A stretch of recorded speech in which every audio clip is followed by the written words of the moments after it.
Welcome back, everybody. Got another practice video today going over the backside tail slide. It's interesting, when I film these videos I learn a lot of things that I don't notice otherwise just because I'm going over the footage so much. But one thing I've noticed by looking at this footage is how close I am to the ledge, like really close, almost to where like my foot is almost touching the ledge when I pop. And that's one thing I usually don't advise to do, is to be super close to the ledge. But I've noticed that in tail slides it actually makes sense, especially when you've gotten really comfortable with tail slides and you know what's needed to make a good tail slide. So I remember when I was first learning tail slides, I would do something more like this. I was starting further away, popping sort of like a 180 and just hoping that the tail just smacks on it, but I wouldn't get much of a slide and I would just kind of slip off the ledge. And that's because I kind of lacked the confidence that's needed to really stand on top of the tail slide and just own it. And that's the one thing that you really have to, you just got to like suck up and do it, because otherwise you might get the tail on, you'll just slip right off.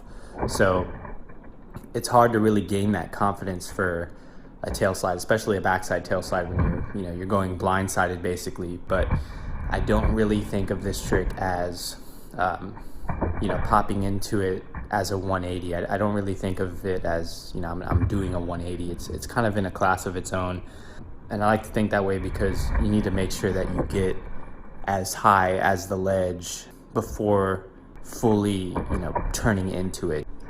Another part of this trick that's more like a trust fall is just knowing the ledge that you're skating. If you're skating a butter bench that hardly needs any wax, it's going to carry you throughout the whole thing. Some ledges don't take to wax very well and you might have to go faster, so you have to really know what you're skating also. And half of it, well, I don't know about half of it, but a good amount of it really just, once you lock into the tail slide, you know how to do it. The rest of it really depends on the ledge to carry you throughout the slide. So that's another hard part of this, is just kind of like a trust fall. You just really have to put everything you can into it and just trust that the rest of it is going to work.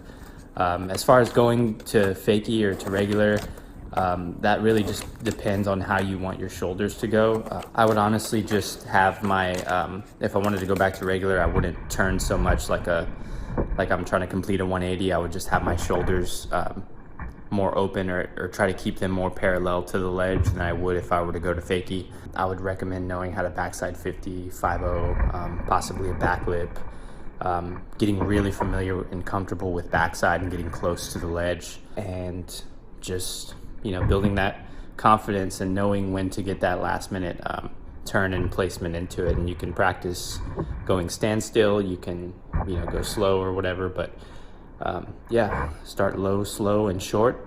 And this is like, I think this trick is like the graduation to ledge skating, where you kind of start moving on to bigger and greater things, because it's kind of a difficult ledge trick to learn. So kudos to you if you're learning this one. Thanks for watching, guys. I'll see you next time.